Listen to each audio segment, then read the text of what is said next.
Hi guys. Vishnunath and sons കണ്ടു. ഈ പടത്തെക്കുറിച്ച് പറയുവാണെങ്കിൽ ഈ പടം ഭയങ്കരമായ പടം എന്ന് പറയാൻ പറ്റില്ല, എന്നാൽ മോശം പടം എന്ന് പറയാൻ പറ്റില്ല. ഇതൊരു ഫീൽ ഗുഡ് പടമാണ്. ആം, അതായത് ബേസിക്കലി ഇതൊരു റൊമാൻറ്റിക് മൂവി തന്നെയാണ്. റൊമാൻസ് ആണ് ഇതിൻ്റെ അകത്ത് മെയിൻ, അല്ലാതെ അച്ഛൻ മകൻ ബന്ധമൊന്നും അല്ല അതിൻ്റെ അത് പറയണത്.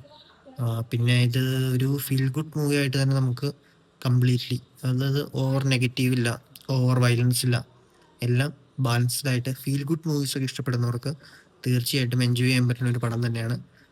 പിന്നെ സൂര്യയുടെ ഒരു പെർഫോമൻസ്, അതായത് ഒരു റൊമാൻറ്റിക് സീനിൽ സൂര്യയുടെ കൂടെ ഏത് ആക്ട്രസ് വന്നാലും, ഇപ്പം മമ്മിതയല്ല, ഏത് ആക്ട്രസ് വന്നാലും ഒരു കെമിസ്ട്രി വർക്കൗട്ട് ആവുന്നൊരു പരിപാടി ഉണ്ടല്ലോ, ആ പരിപാടി ഇതിൻ്റെ അകത്ത് വർക്കൗട്ട് ആയിട്ടുണ്ട്. ഈ പടം തിയേറ്ററിൽ മസ്റ്റ് വാച്ച് ആണെന്ന് ചോദിച്ചു കഴിഞ്ഞാൽ മേ ബി എല്ലാ പടങ്ങളും തിയേറ്റർ എക്സ്പീരിയൻസിന് വേണ്ടി തന്നെയാണ് ഇറക്കുന്നത്. എന്നാലും ഇത് തിയേറ്ററിൽ മസ്റ്റ് വാച്ച് ഒന്നും അല്ല, ഒരു ഫീൽ ഗുഡ് മൂവിയാണ്. അത്യാവശ്യം ബോറില്ലാത്ത രീതി കണ്ടിരിക്കാം. അധികം ചളികളൊന്നുമില്ല, ഒരു നോർമൽ രീതിയിൽ കണ്ടിരിക്കാവുന്നേ ഉള്ളൂ. ഭയങ്കരമായ പടമൊന്നുമല്ല. എന്നിരുന്നാലും നമുക്ക് കണ്ട് ഒരു വൺ ടൈം എക്സ്പീരിയൻസിൽ വാച്ച് ചെയ്ത് പോവാം, അത്രയേ ഉള്ളൂ. നിങ്ങളൊരു ഫീൽ ഗുഡ് അല്ലെങ്കിൽ റൊമാൻറ്റിക് ടൈപ്പ് ആ ടൈപ്പ് മൂവീസ് ഇഷ്ടപ്പെടുന്നവരാണെങ്കിൽ കുറച്ചുകൂടി എൻജോയ് ചെയ്യാൻ സാധിക്കും. അപ്പോൾ ഇതുപോലുള്ള സിനിമ റിലേറ്റഡ് വീഡിയോസിന് വേണ്ടിയിട്ട് ഫോളോ ചെയ്യുക.